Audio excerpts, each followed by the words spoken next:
Highway పెట్టుకుని వచ్చే వాళ్ళందరిని ఆపేసేయాలి. ఇది అడ్డసర. పిల్లలు ఏడుస్తున్నప్పుడు ఈ ఆకుని కాల్చి పొట్ట మీద వేస్తారు. వాళ్ళకి నొప్పి ఉన్నప్పుడు, అరుగుదల ప్రాబ్లం ఉన్నప్పుడు ఇది పనిచేస్తుంది. ఉదయం స్వామీజీతో చెప్పినప్పుడు ఈ మంచాల గురించి చెప్పాను. అందరూ విన్నారా?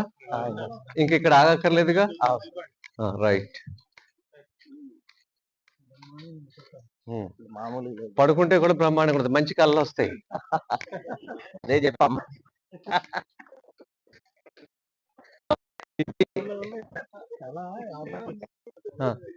ఇది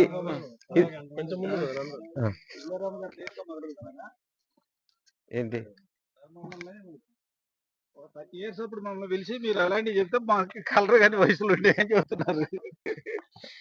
ఈ అన్నం తిని ఆ మంచం కూడా అయ్యే వచ్చేస్తాయి.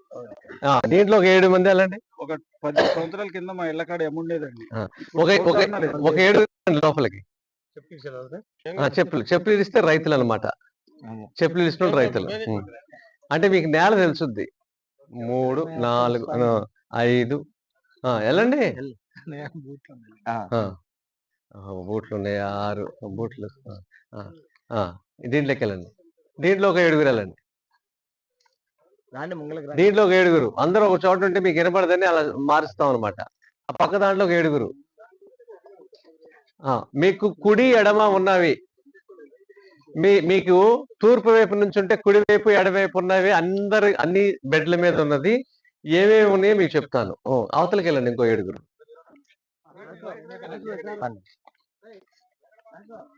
దాంట్లోకి వెళ్ళండి.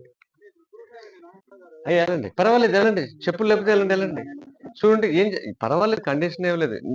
లేకుండా ఉంటే బాగుంటుంది అంటాం అంతే. వెళ్ళండి. అయిపోయారమ్మా? ఇంకెళ్ళే ఉంటారుగా. రైట్. దీంట్లో ఇది 5.5 అడుగుల బెడ్. ఇది వెడల్పు,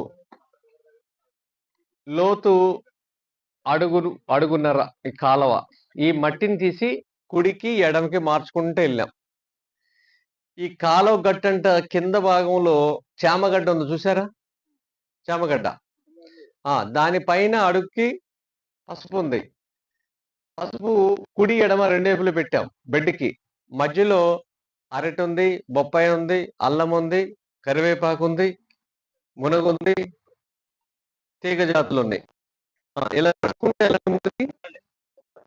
కరివేపాకు ఉంది.